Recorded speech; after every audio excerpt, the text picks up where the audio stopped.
Welcome to Lift Up Your Hearts podcast. We are in the 9th week on my series, A Biblical Way to Pray the Mass. This is a series based on the book by Father Timothy Gallagher, and this week we are finally at the consecration. Venerable Bruno says that at the consecration we should think about the sentiment of the heart of Jesus. Maybe that's the most obvious thing we could be thinking about during the Mass, but Father Gallagher brings up a story, and this is a story told by Fulton Sheen at one of his talks, that he told a story of a woman who was a mom who was making breakfast for her family, and her daughter was sitting at the table, and she was noticing that her mom's hands were scarred up, really scarred up. And she had wanted to ask a question for the longest time, and she finally had the courage to ask it. "Mom, how come your hands are so ugly?" And the mom says, "See, when you were just a little baby, our house caught fire. And when we realized it, I ran up to your bedroom and saw that your blankets had already caught fire, so I threw them off, and I carried you out of the house with a burning house, and that's how I got these scars." And the young daughter says, "Mom, I love your scars." And I think that's the sentiment that I'm feeling this week, as Venerable Bruno says that at the consecration, think of the heart of Jesus. That I can say, "Jesus, I love your scars," because it won for me freedom and salvation. That at the consecration, I think of you in the garden after the Last Supper, when you said, "Lord, take this cup from me, but not my will, but yours be done." Father Timothy Gallagher brings up the most famous lines, in some ways, of the teachings of John Paul II on his love and responsibility. The main through line for that whole thing is man cannot fully find himself unless he makes a full gift of himself. He finally becomes himself. He cannot find himself unless he makes a full gift of himself. The gift. The gift is my whole body. The gift for that mother is the salvation, the saving of her daughter's life. And she offered her whole life for it. She offered her hands, the scars, and her whole life. Jesus offered his whole life for me. And to think of, for this reason, I really do think of Jesus in the garden after the Last Supper. The agony in the garden, we call it. Jesus is sweating blood, and he was in true agony. Agony for, I just feel like it was for me. Agony for me. Agony that is hard, that he truly suffered. He truly, man, it's not it's love is a choice. It wasn't just butterflies Jesus is having. Oh, I love humanity. I'm going to come and suffer and die. He's God. However, he still felt all the suffering. He did not allow for the suffering to go unfelt.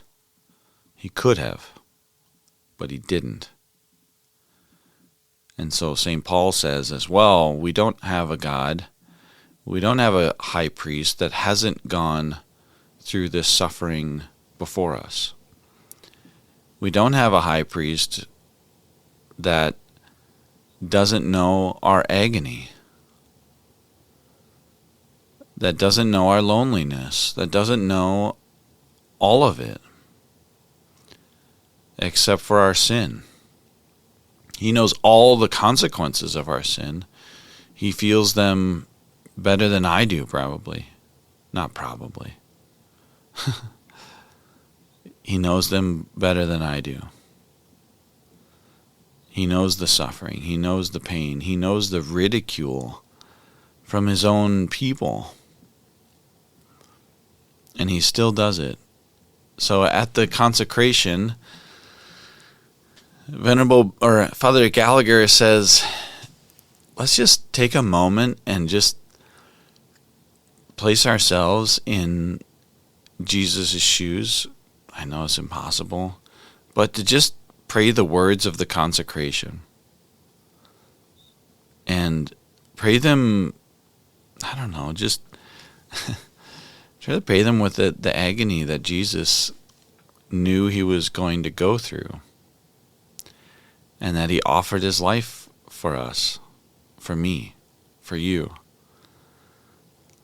for every single person who's listening to this or watching this right now. He offered his life for you. And he didn't hide from the agony of it.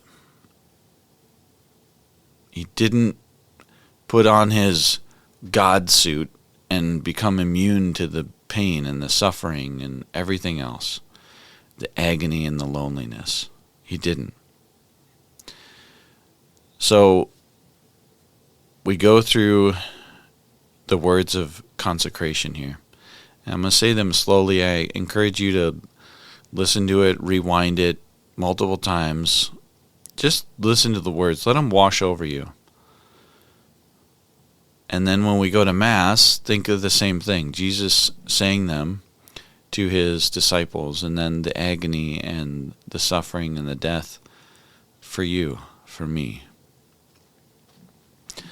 On the day before he was to suffer, he took bread in his holy and venerable hands, and with eyes raised to heaven, to you, O God, his almighty Father, giving you thanks, he said the blessing, broke the bread, and gave it to his disciples, saying, take this, all of you, and eat of it. For this is my body, which will be given up for you. In a similar way, when supper was ended, he took this precious chalice in his holy and venerable hands, and once more giving you thanks, he said the blessing, and gave the chalice to his disciples, saying, take this, all of you, and drink from it. For this is the chalice of my blood, the blood of the new and eternal covenant, which will be poured out for you and for many, for the forgiveness of sins. Do this in memory of me.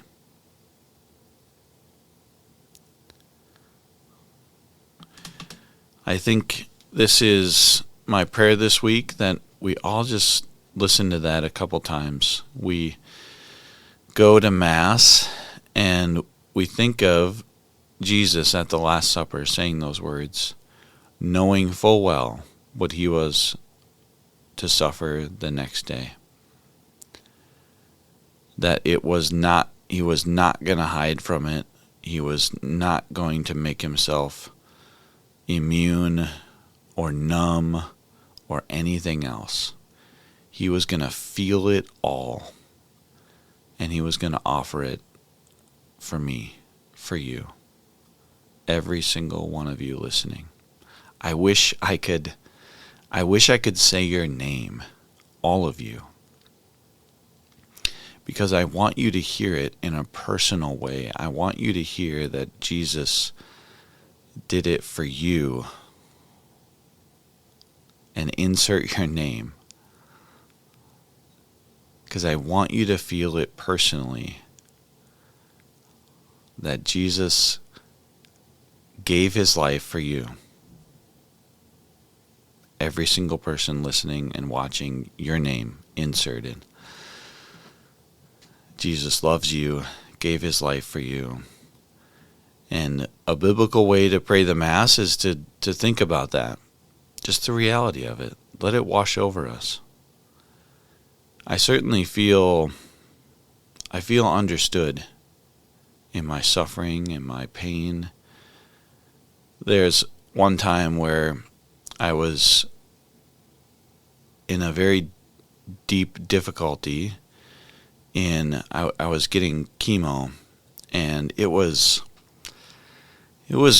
deep in the process of having chemo. It was months and months in, and I don't know if any of you are familiar with getting chemo, but it feels like being seasick for just forever, it seems like. Just constantly nauseous and wiped out and worthless and alone, and no one else can suffer it with you either. They can be there with you, but no one else can feel the pain. No one else can feel it for you. And I just remember being angry, so angry, that I wanted to take my elbow and slam it through the car window. I was so angry.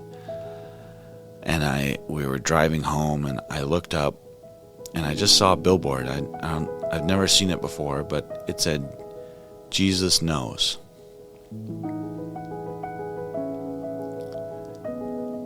And instantly the anger was gone. Because